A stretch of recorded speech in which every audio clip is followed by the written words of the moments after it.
Section 1. You will hear a woman phoning a hotel about holding a party there. First, you have some time to look at questions 1 to 7.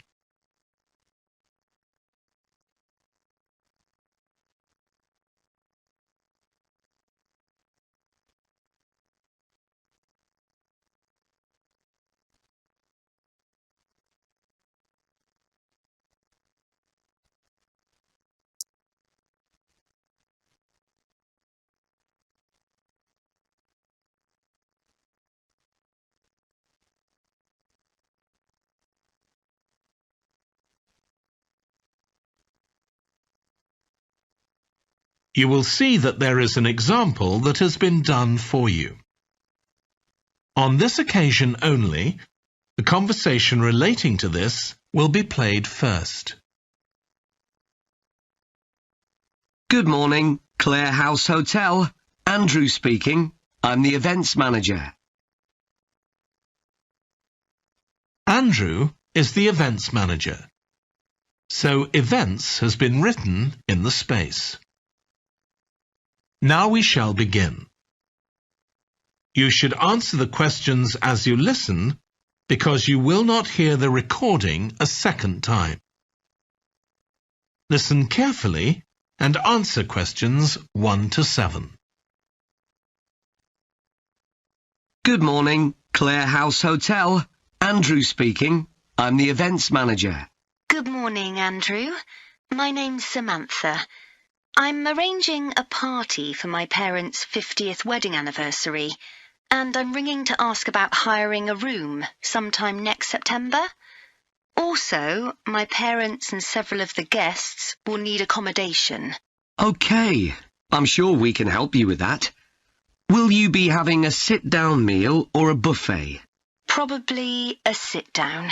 And do you know how many people there'll be? Around 80, I think. Well, we have 2 rooms that can hold that number. One is the Adelphi room. That can seat 85, or hold over 100 if people are standing for a buffet.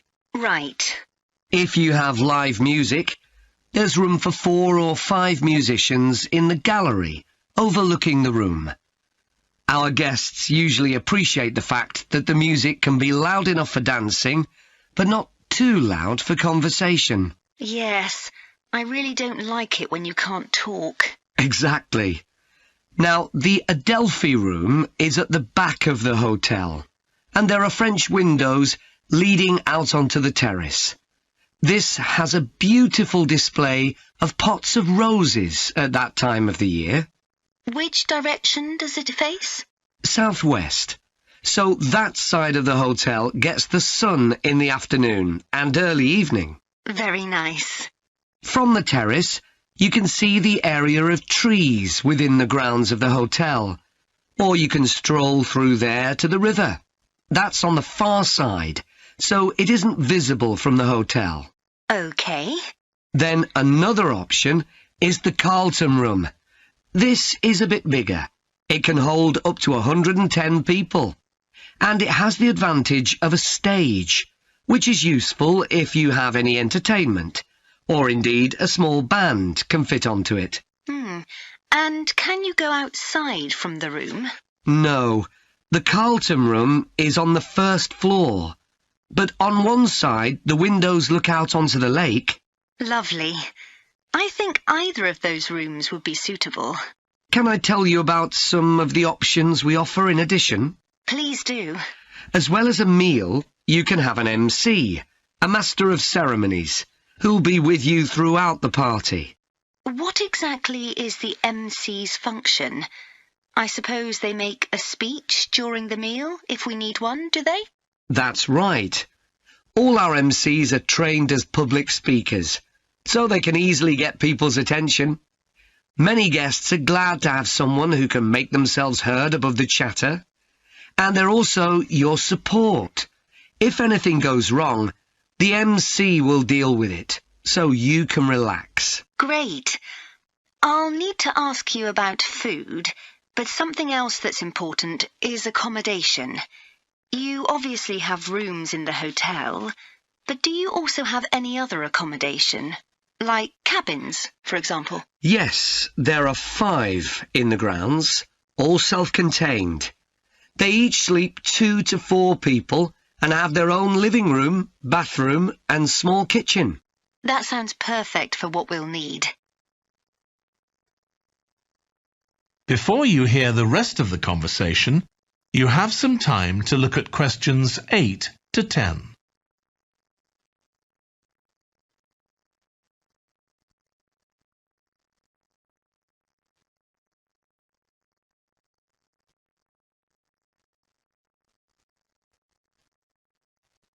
Now listen and answer questions 8 to 10.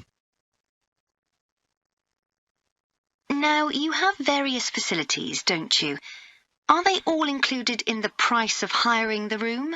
The pool, for instance? Normally you'd be able to use it, but it'll be closed throughout September for refurbishment, I'm afraid. The gym will be available, though, at no extra charge. That's open all day from 6 in the morning until midnight. Right. And the tennis courts, but there is a small additional payment for those. We have 4 courts, and it's worth booking in advance, if you possibly can, as there can be quite a long waiting list for them. Right. Now, could we discuss the food? This would be dinner around 7 o'clock, and... That is the end of section 1. You now have half a minute to check your answers.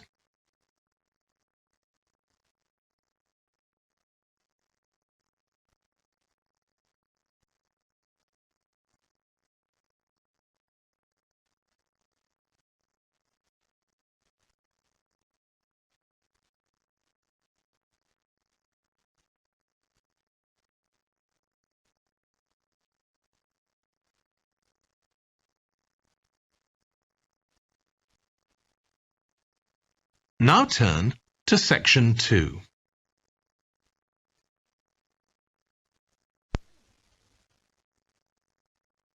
Section 2.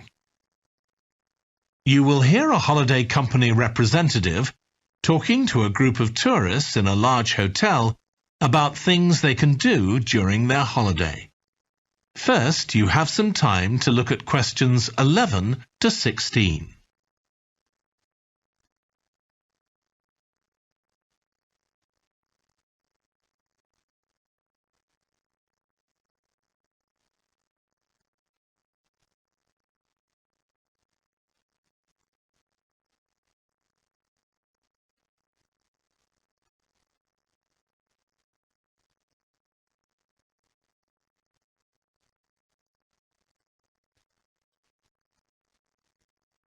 Now listen carefully and answer questions 11 to 16. Hello everyone, I'm Jake Stevens and I'm your rep here at the hotel. I'm sure you'll all have a great time here. So, let me tell you a bit about what's on offer. I'll start by telling you about some of the excursions that are available for guests. One thing you have to do while you're here is go dolphin watching. On our boat trips, we pretty well guarantee you'll see dolphins. If you don't, you can repeat the trip free of charge. We organise daily trips for just €35. Unfortunately, there aren't any places left for this afternoon's trip, but come and see me to book for later in the week. If you're energetic, I'd recommend our forest walk. It's a guided walk of about 7 kilometres. There'll be a stop halfway, and you'll be provided with a drink and sandwiches. There's some fairly steep climbs up the hills, so you need to be reasonably fit for this one, with good shoes. Oh, and bring a waterproof in case it rains. It's just €25, all-inclusive, and it's every Wednesday. Then on Thursdays, we organise a cycle trip, which will give you all the fun of biking without the effort. We'll take you and your bike up to the top of Mount Lana and leave you to bike back. It's a 700-metre drop in just 20 kilometres, so this isn't really for inexperienced cyclists, as you'll be going pretty fast. And if it's a clear day, you'll have fantastic views. On our local craft tour, you can find out about the traditional activities in the island. And the best thing about this trip is that it's completely free. You'll be taken to a factory where jewellery is made, and also a ceramics centre. If you want, you can buy some of the products, but that's entirely up to you. The trip starts after lunch on Thursday, and you'll return by 6 p.m. If you're interested in astronomy, you may already know that the island's one of the best places in the world to observe the night sky. We can offer trips to the observatory on Friday for those who are interested. They cost €90 per person, and you'll be shown the huge telescopes and have a talk from an expert who will explain all about how they work. Afterwards, we'll head down to Sunset Beach, where you can have a dip in the ocean if you want, before we head off back to the hotel. Finally, there's horse riding. This is organised by the Equestrian Centre over near Playa Cortino, and it's a great experience if you're a keen horseback rider, or even if you've never been on a horse before. They take you down to the beach, and you can canter along the sand and through the waves. It costs €35, and it's available every day. Before you hear the rest of the talk, you have some time to look at questions 17 to 20.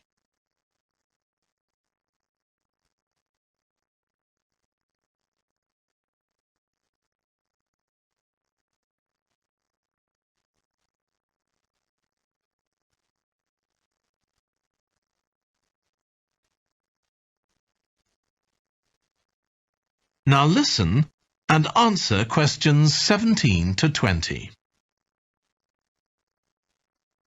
So, there's plenty to do in the daytime, but what about nightlife?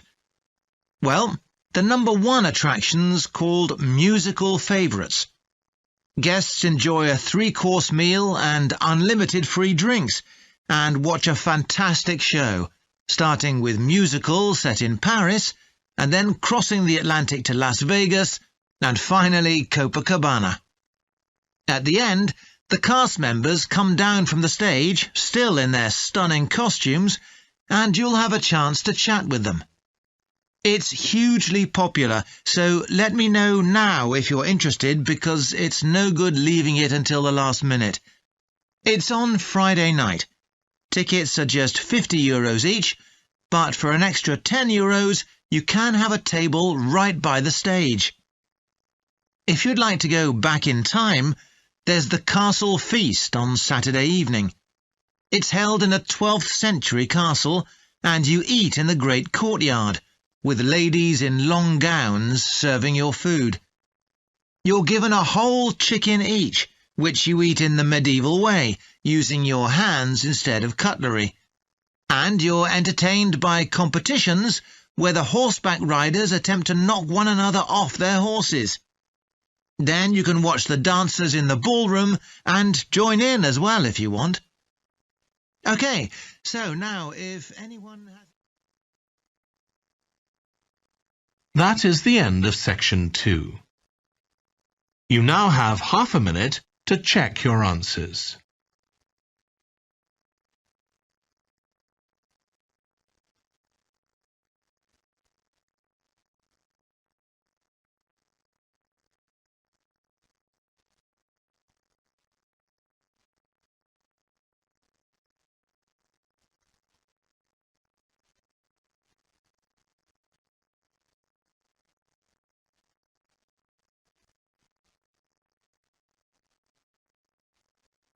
Now turn to section 3.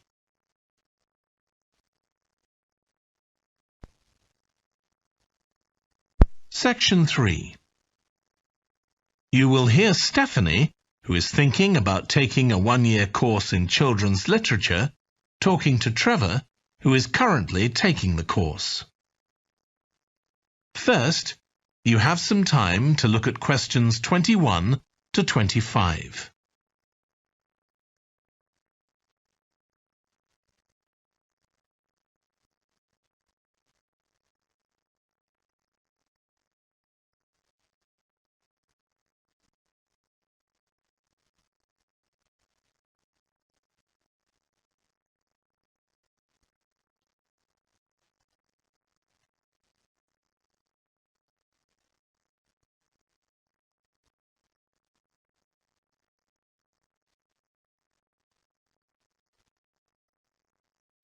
Now listen carefully and answer questions 21 to 25.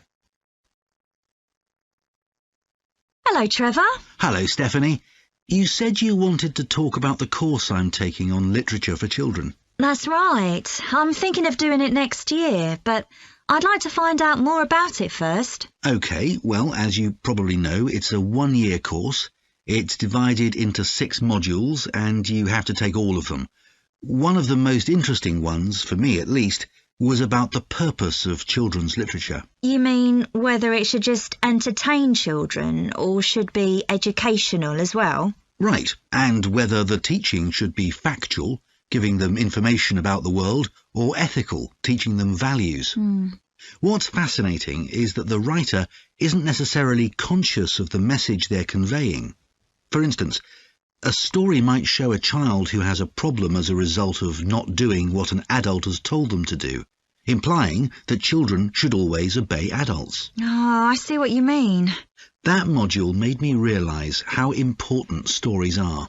They can have a significant effect on children as they grow up. Actually, it inspired me to have a go at it myself, just for my own interest. I know I can't compete with the really popular stories, like the Harry Potter books. They're very good.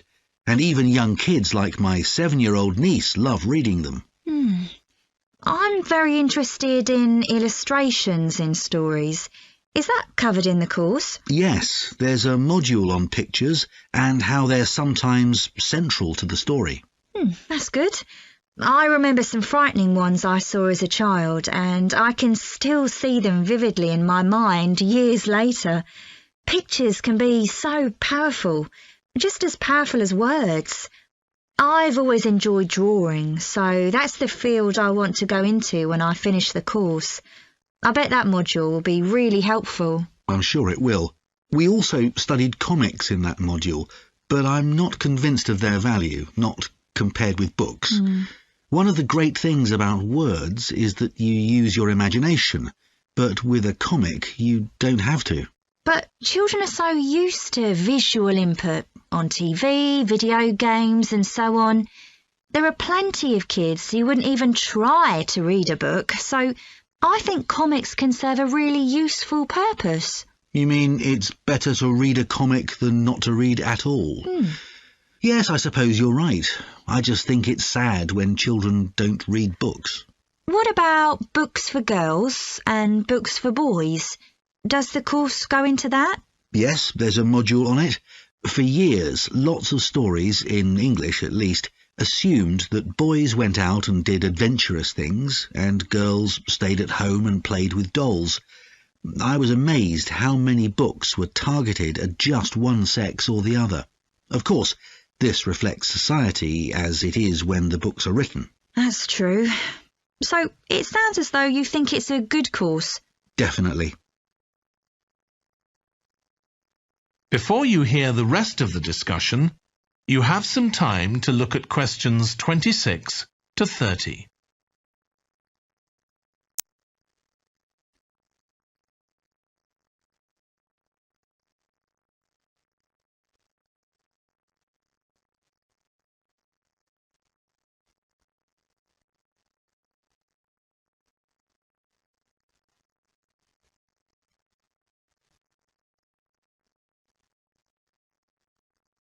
Now listen and answer questions 26 to 30. Have you been reading lots of children's stories to help you decide whether to take the course? Yeah, I've gone as far back as the late 17th century. though I know there were earlier children's stories. So does that mean you've read Perrault's fairy tales, Cinderella, the Sleeping Beauty, and so on? Yes, they must be important because no stories of that type had been written before. These were the first. Then there's the Swiss Family Robinson. I haven't read that. The English name makes it sound as though Robinson is the family's surname, but a more accurate translation would be the Swiss Robinsons, because it's about a Swiss family who are shipwrecked, like Robinson Crusoe in the novel of a century earlier. Well, I never knew that. Have you read Hoffmann's The Nutcracker and the Mouse King? Wasn't that the basis for Tchaikovsky's ballet, The Nutcracker? That's right. It has some quite bizarre elements. I hope you've read Oscar Wilde's The Happy Prince. It's probably my favourite children's story of all time. Oh, mine too. And it's so surprising because Wilde is best known for his plays, and most of them are very witty, but The Happy Prince is really moving. I struggled with Tolkien's The Lord of the Rings. 3 long books, and I gave up after 1. It's extremely popular, though. Yeah, but whereas something like The Happy Prince just carried me along with it, The Lord of the Rings took more effort than I was prepared to give it. I didn't find that. I love it. Another one I've read is Warhorse. Oh, yes, it's about the First World War, isn't it? Hardly what you'd expect for a children's story. Exactly, but it's been very successful. Have you read any... That is the end of section 3. You now have half a minute to check your answers.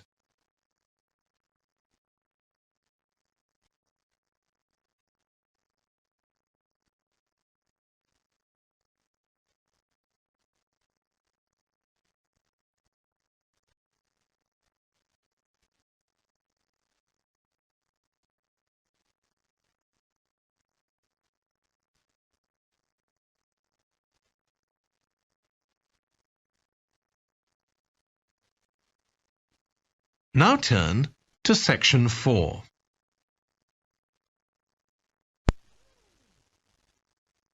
Section 4. You will hear part of a lecture about a branch of archaeology called marine archaeology. First, you have some time to look at questions 31 to 40.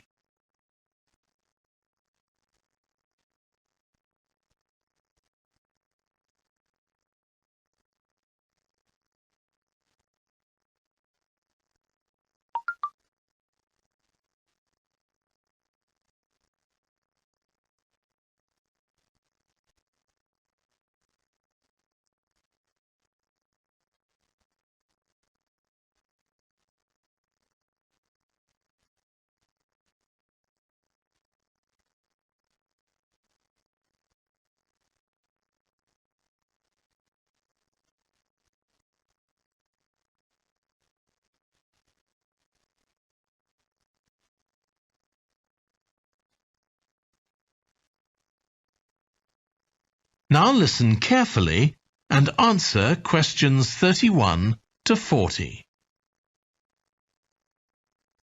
In today's class, I'm going to talk about marine archaeology, the branch of archaeology focusing on human interaction with the sea, lakes and rivers. It's the study of ships, cargoes, shipping facilities and other physical remains. I'll give you an example, then go on to show how this type of research is being transformed by the use of the latest technology. Atlit Yam was a village on the coast of the eastern Mediterranean, which seems to have been thriving until around 7000 BC. The residents kept cattle, caught fish, and stored grain. They had wells for fresh water. Many of their houses were built around a courtyard and were constructed of stone. The village contained an impressive monument, 7 half-ton stones standing in a semicircle around a spring that might have been used for ceremonial purposes. Atlit Yam may have been destroyed swiftly by a tsunami, or climate change may have caused glaciers to melt and sea levels to rise, flooding the village gradually. Whatever the cause, it now lies 10 metres below the surface of the Mediterranean, buried under sand at the bottom of the sea. It's been described as the largest and best preserved prehistoric settlement ever found on the seabed. For marine archaeologists, Atlit Yam is a treasure trove.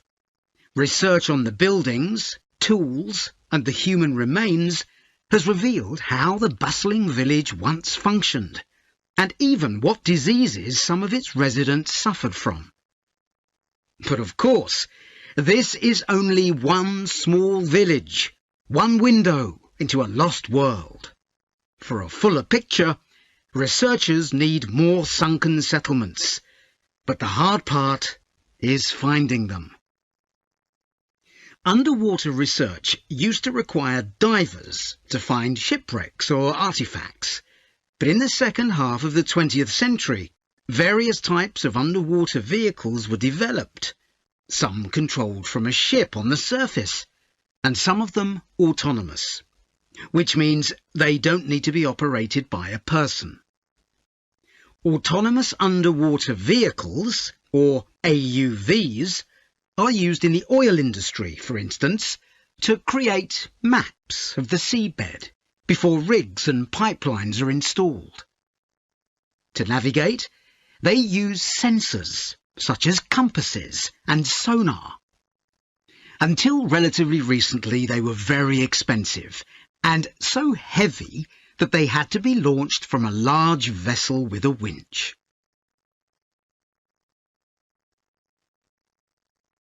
But the latest AUVs are much easier to manoeuvre. They can be launched from the shore or a small ship, and they're much cheaper, which makes them more accessible to research teams. They are also very sophisticated.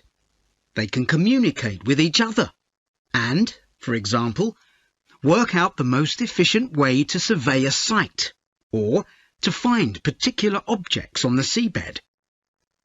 Field tests show the approach can work. For example, in a trial in 2015, 3 AUVs searched for wrecks at Marzi off the coast of Sicily. The site is the final resting place of an ancient Roman ship, which sank in the 6th century AD, while ferrying prefabricated marble elements for the construction of an early church. The AUVs mapped the area in detail, finding other ships carrying columns of the same material. Creating an internet in the sea for AUVs to communicate is no easy matter. Wi-Fi networks on land use electromagnetic waves, but in water these will only travel a few centimetres. Instead, a more complex mix of technologies is required. For short distances, AUVs can share data using light, while acoustic waves are used to communicate over long distances. But more creative solutions are also being developed, where an AUV working on the seabed offloads data to a second AUV, which then surfaces and beams the data home to the research team using a satellite. There's also a system that enables AUVs to share information from seabed scans and other data. So, if an AUV surveying the seabed finds an intriguing object, it can share the coordinates of the object, that is, its position, with a nearby AUV that carries superior cameras, and arrange for that AUV to make a closer inspection of the object. Marine archaeologists are excited about the huge potential of these AUVs for their discipline. One site where they're going to be deployed is the Gulf of Baratti off the Italian coast. In 1974, A 2,000-year-old Roman vessel was discovered here in 18 metres of water. When it sank, it was carrying medical goods in wooden or tin receptacles. Its cargo gives us insight into the treatments available all those years ago, including tablets that are thought to have been dissolved to form a cleansing liquid for the eyes. Other Roman ships went down nearby, taking their cargoes with them. Some held huge pots made of terracotta. Some were used for transporting cargoes of olive oil, and others held wine. In many cases, it's only these containers that remain, while the wooden ships have been buried under silt on the seabed. Another project that's about to be... That is the end of section 4. You now have half a minute to check your answers.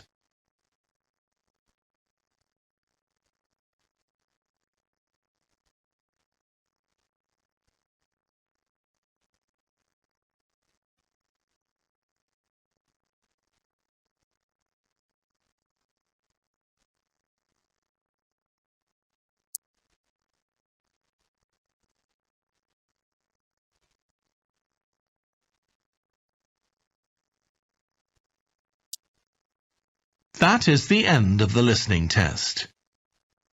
In the Ielts test, you would now have 10 minutes to transfer your answers to the answer sheet.